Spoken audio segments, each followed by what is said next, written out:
Yon, magandang hapon, kabiyahe. Isang mapagpalang hapon sa inyo. Tapos na yung duty. Dito ako sa may Zone D. Ayan o. Ang park ng electric. Pinalinis ko lang yung kotse ko. Umulan kasi kanina. Umulan ng may kasamang buhangin. Kaya what's up kabiyahe? Kamusta na pala? Hindi na makapag-vlog. So, yun na kabiyahe. Uwi na. Grabe ang init. Yun na. Let's go. Uwian na. Bukas ulit ng umaga. Tumas yung gauge nyo. So yun na kabiyahe. Kamusta po kayo? Yan. Tinuto ko lang. Nag-drive ako eh. Kaya lang sa gabal. Thank you. Tumatawag niya asawa ko.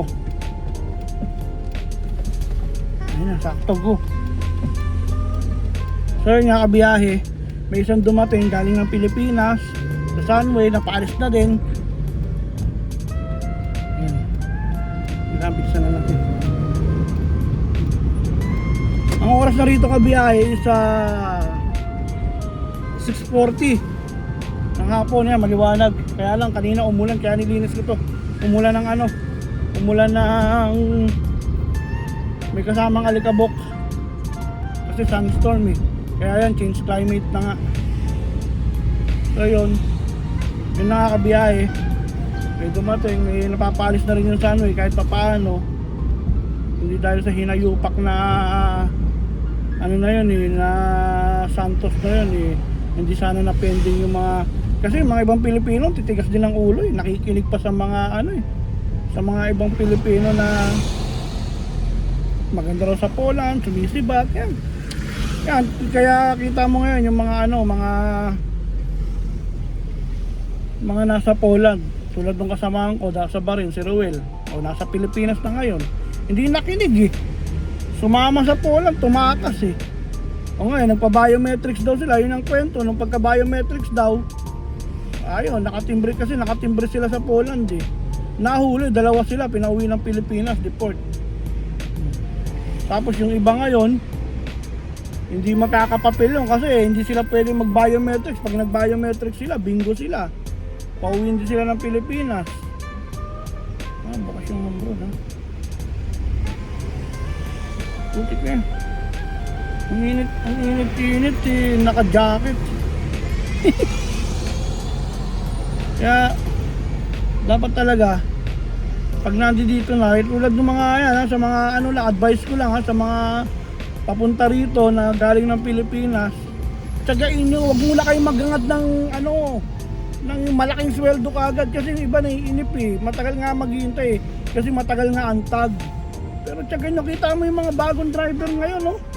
May mga nagkakaroon na ng lisensya tapos lalaki na ng sinasahod dahil puro overtime.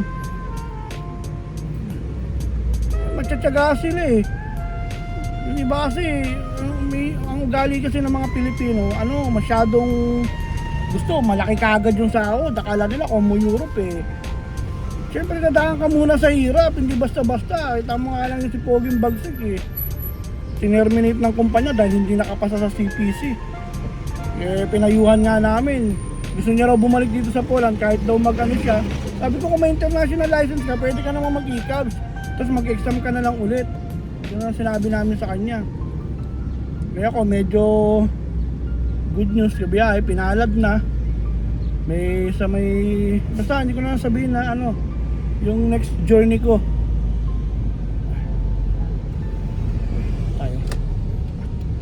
Yung next journey, hindi na ako saan. Kasi dito talagang ano, lalo ngayon sobrang daming tao, nakakapagod talaga. Kung alam nyo lang ang biyahe, sobra, daming tao. Ayun, kitatapos ko lang.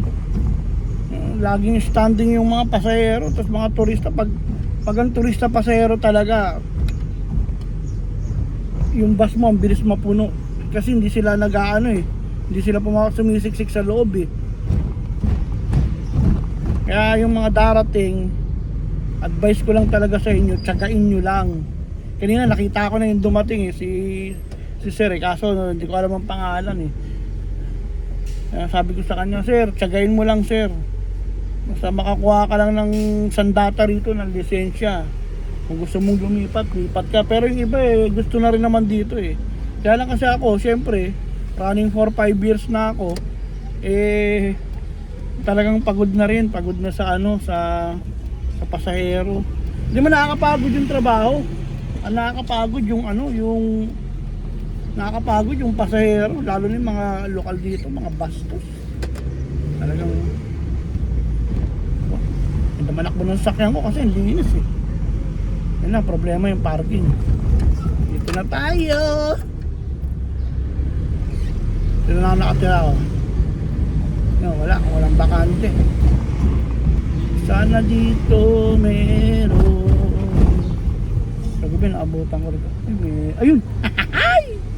Ako agad, meron sa gitna. Kawawa tuloy yung kasamahan ko si Roel nandito na nagmamaneho na dito nagulat na lang ako, biglang sumama sa Poland. Tapos ang kwento ni Poging Bagsik, pagdating raw sa Poland, reklamo raw siya, wala raw makain. Tataka ako sa tao na yun. Nasa bari naman kami, matyaga naman siya. Pero dito, ba't di siya nagtyaga kung kailan dito? Malaki na sasahurin dito. My goodness. Yan, di ba? May parking space. Tapos parallel parking.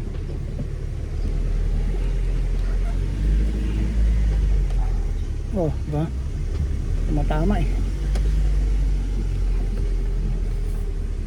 Oh my God. Ay! Tinapos. Tama ba? Ulang, mali. Ganti ulit. Kotse ni my friend to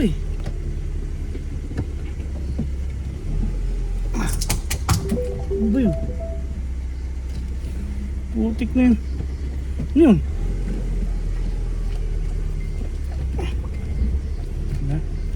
Abot na yung internet ko.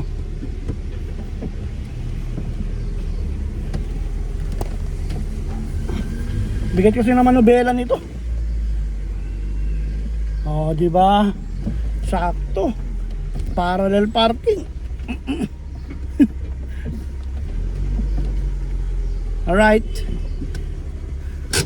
So yun, kabiyahe. Chow na.